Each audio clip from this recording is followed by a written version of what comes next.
Welcome to the Leadership Day. The objective of this class is to help students identify their leadership style as well as learn about others' styles and why it's important within groups.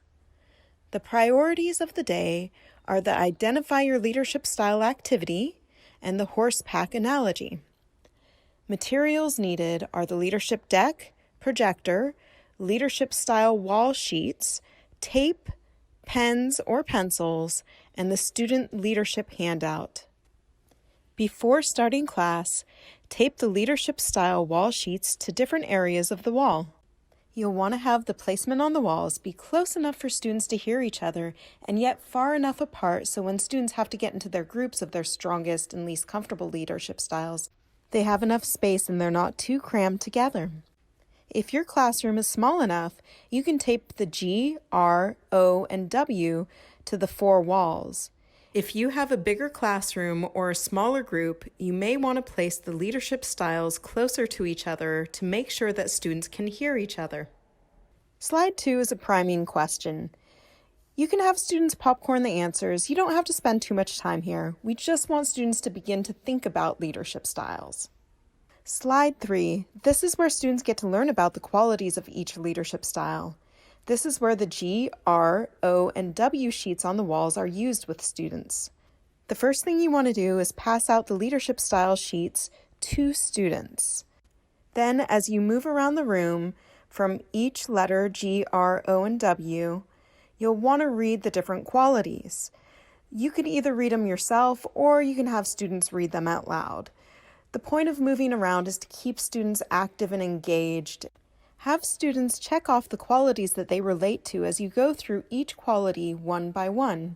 After you've gone through all four leadership styles, have the students tally up the numbers on their worksheets and circle the leadership style that they have the most and least checks. Let students know it's absolutely possible that they can have a tied amount of answers. That's fine, just have them choose whatever style they feel like they would want to identify with the most.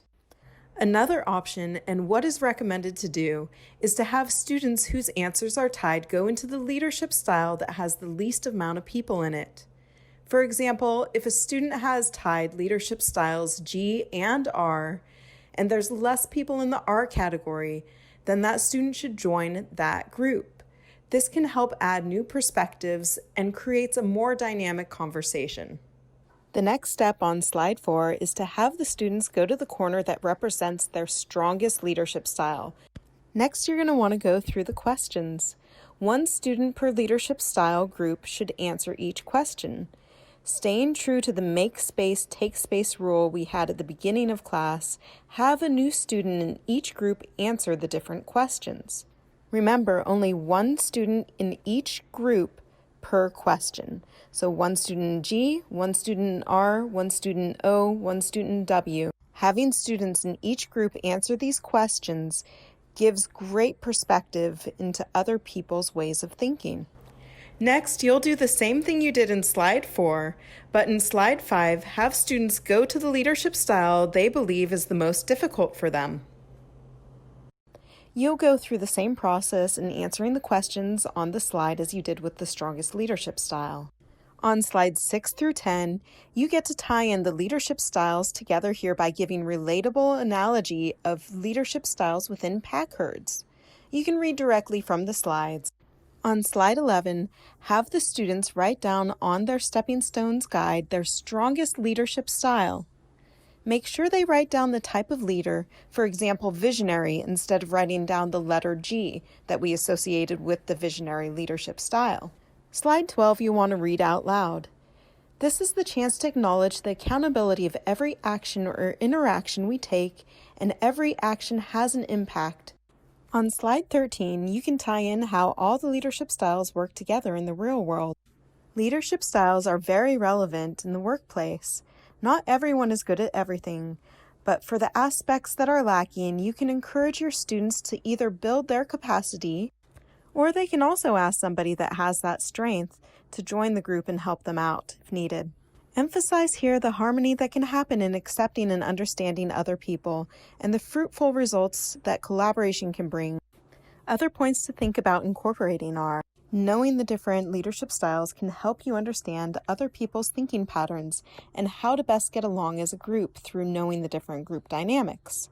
For example, you'll be able to notice if there's too many of the same kind of leaders in a group. Too many G leaders in a group could cause conflict, and knowing the different leadership styles, you might know how to mediate and change the dynamics that are happening within that group. Another example is having the knowledge of what will really upset different kinds of leaders. For an O, lack of organization will be a pet peeve of theirs, so you'll understand how to work with them and why they're upset because it's something that they really value. For a W, this might be if somebody doesn't follow through with their assigned tasks or stick to what they agree upon, that will be upsetting to them. So understanding different people's points of view and different values that these different leadership styles hold is really important.